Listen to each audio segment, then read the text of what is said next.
तर साताऱ्यातल्या कराडमध्ये सध्या महाआघाडीचा मेळावा सुरू आहे। त्या ठिकाणी उदयनराजे भोसले सध्या बोलतात। आपण थेट जाऊयात सभेमध्ये। विचारांनी एकत्रित येतात त्यावेळेस त्यांना एकत्र ठेवण्याकरता कुठल्या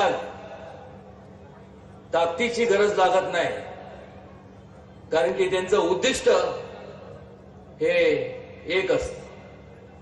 पण ज्या वेळेस स्वार्थापोटी जेव्हा लोक एकत्र येतात त्यावेळेस त्यांच्या स्वार्थापुरतच एकत्र येतात। स्वार्थ साधल्यानंतर वेगवेगळ्या दिशेने वाटचाल करतात। हे सांगण्याचं तात्पर्य म्हणजे की आपण सगळ्यांनी विचार केला पाहिजे की गेल्या 5 वर्षापूर्वी ज्यावेळेस निवडणुका जाहीर झाल्या अत्यंत चांगल्या पद्धतीने लोकांची दिशाभूल केली गेली। हायटेक पद्धतीचा वापर करून मग 3 डायमेन्शनल इफेक्ट, 3D इफेक्ट त्याचा वापर करून उत्कृष्टपणे वक्तव्य करून एक प्रकारे लोकांची अशी दिशाभूल करण्यात आली की समोर बसताना वाटलं की वा, जर आपलं कोण कल्याण करू शकत असेल तर हेच करू शकतात। आणि म्हणून वाटेल ते आश्वासन त्या लोकांनी दिले। त्या आश्वासनाला सर्व जनता देशातली बळी पडली। बेंबीच्या देठापासून ज्यावेळेस त्यांनी वक्तव्य केलं लोकांना सुद्धा वाटलं की काहीतरी आता खरोखर आता एवढं बोलतात म्हणजे खरंच बोलत असतील। पण ज्या तळमळी बोलले 5 वर्षापूर्वी, ज्या तळागाळातल्या लोकांबद्दल ज्या तळमळीने बोलले, ह्या 5 वर्षाच्या कालावधीमध्ये जर अवस्था जर पाहिली, केवळ महाराष्ट्राची नाही तर देशातली सर्व ठिकाणची अवस्था पाहिली तर त्याच तळागाळातल्या लोकांचा निवडणुकीचा निकाल लागल्यानंतर सोयीप्रमाणे विसर पडला आणि मग ह्या 5 वर्षाच्या काळात अन्यायकारक निर्णय धोरणं राबवले गेले, निर्णय घेण्यात आले आणि त्याच तळागाळातल्या लोकांना जास्तीत जास्त गाळात घालण्याचं काम करण्यात आलं। आणि मग सुरुवातीच्या काळात मला सुद्धा वाटलं चला बघूया आता काहीतरी चांगलं, काहीतरी अपेक्षा होती। ठीक आहे, आता लोकांनी एवढं बहुमत दिलंय। दररोज सकाळी लोक आपलं रेडिओ लावायचे आणि रेडिओवरती काय मन की बात, मन की बात।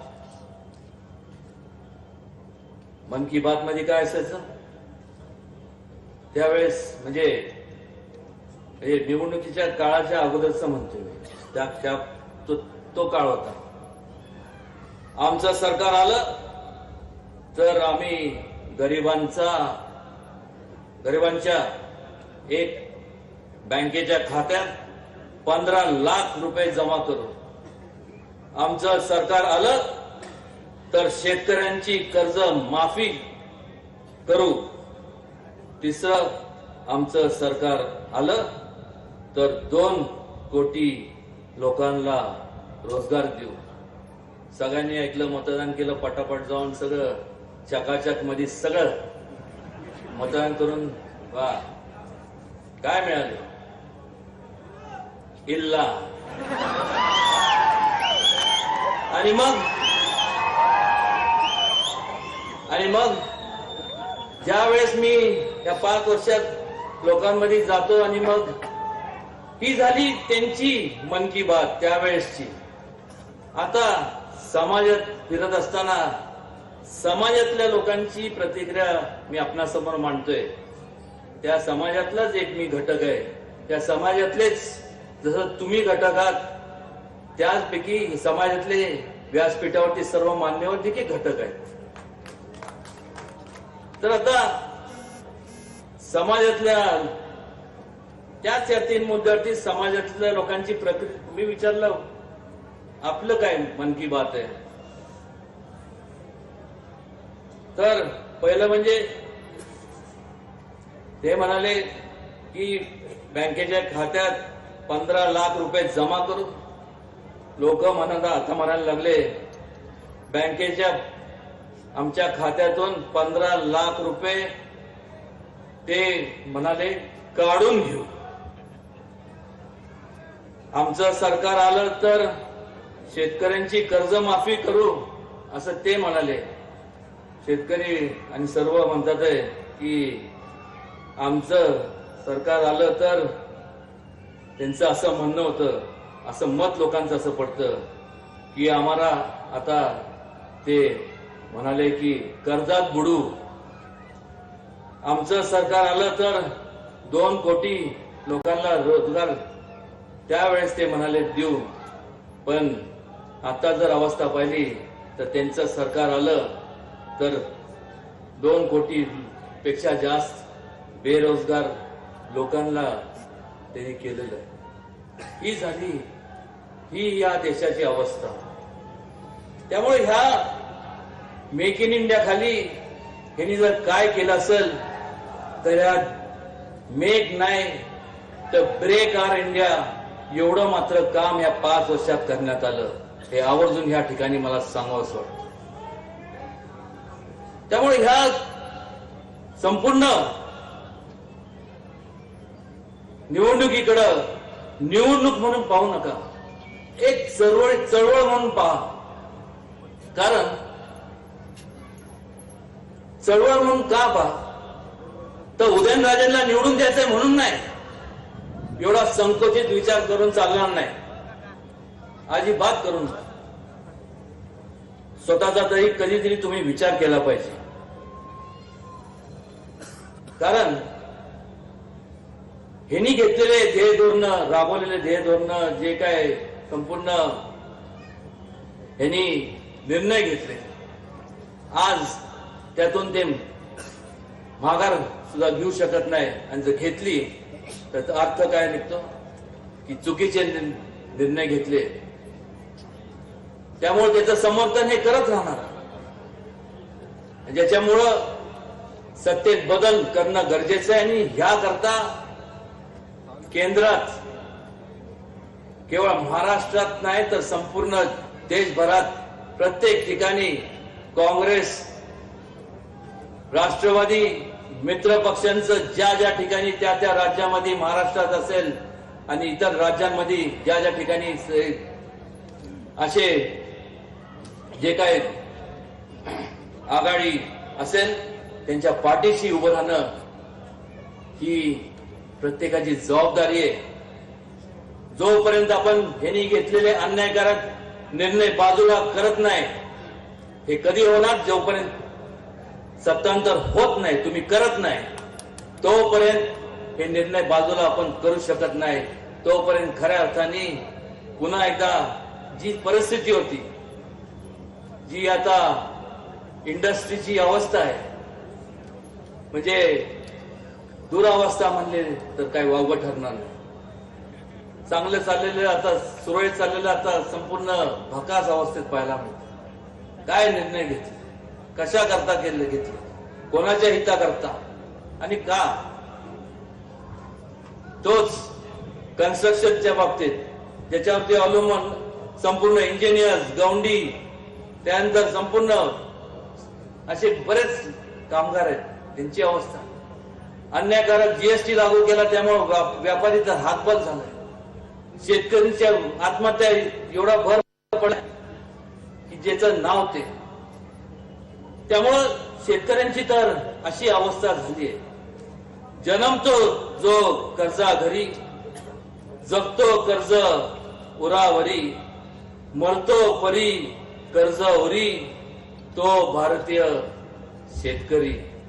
आणि ही जर अवस्था शेतकऱ्याची बदलायची असेल तर सत्तेत बदल घडून आणलं पाहिजे.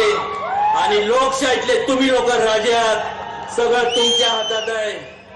आणि त्यामुळं चांगल्या लोकांना तुम्ही निवडून द्या. चांगल्या लोकांना म्हणजे जे लोकांचं हित जोपासतात, म्हणजेच राष्ट्रवादी काँग्रेस आणि मित्र पक्षाचे ज्या ठिकाणी उमेदवार आहेत या प्रत्येक उमेदवारांना तुम्ही निवडून द्या. या सत्तेत बदल करा आणि पवार साहेबांच्या मार्गदर्शनाखाली, बाबांच्या मार्गदर्शनाखाली केवळ ह्या राज्यात नाही तर देशात एक चांगल्या प्रकारची सत्ताचा लहर तुम्हाला पाहायला मिळेल, एवढं या ठिकाणी मला आवर्जून सांगायचं वाटतं. आणि माझ्या समोर जे आता व्यासपीठावरती ते त्या आणि इथं जे आपण जे media, social media, press media, आपण तर लोकशाहीचा चौथा स्तंभ आहात. आम्ही एवढ्या पुरतं माझं भाषण मर्यादित आहे किंवा आमच्या सर्वांचं पोहोचण्याचं काम तुम्ही लोक करत असता. आणि त्यामुळं लोकांचं हित आपण पाहिलं पाहिजे. लोकांचं हित जेव्हा म्हणतो त्यामुळे तुम्ही सुद्धा या देशाचे नागरिक आहात. देशाचं हित जोपासण्याचं काम केवळ माझं नाही, त्या व्यासपीठावरती उपस्थित असलेल्या मान्यवरांचं नाही, इथं उपस्थित सर्व लोकशाहीतल्या राजांचं नाही,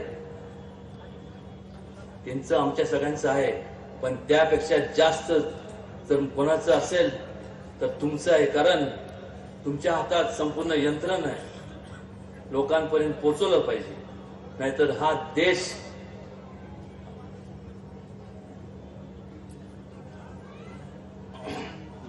म्हणजे संपूर्ण प्रगतीचा मार्ग तर सोडून द्या, अधोगती पण सोडून द्या, देशोधडीला लागल्याशिवाय राहणार नाही. ह्या प्रकारची अवस्था आज जर निर्णय जर आपण पाहिले, अशी अवस्था या देशाची झालेली आहे. 5 वर्ष एका थोडा कालावधी नाहीये. 5 वर्ष म्हणजे आज सुद्धा या 5 वर्षात जी दुरावस्था झाली आहे तिला पुन्हा सुधारायची असेल तर त्याला काळ जाणार आहे. काळ. आज तुम्ही संपूर्ण जर देशाची अर्थव्यवस्थेचा ग्राफ जर पाहिला, फारसा बरा नाही म्हणल्यानंतर डरमळीत आहे. कोण सुखी आहे? फक्त नुसतं सगळं तुमच्या हातात याच्या एवढ्या करता म्हणतो की तुम्ही हा ज्वलंत इश्यू आहे, ह्याचं संपूर्ण परिणाम हे लोकांना चांगल्यासाठी किंवा वाईटा करता जे असेल हे तुमच्या हातात आहे. कारण एखाद्या इश्यू असेल त्याचा कृपया करून नॉन इश्यू करू नका.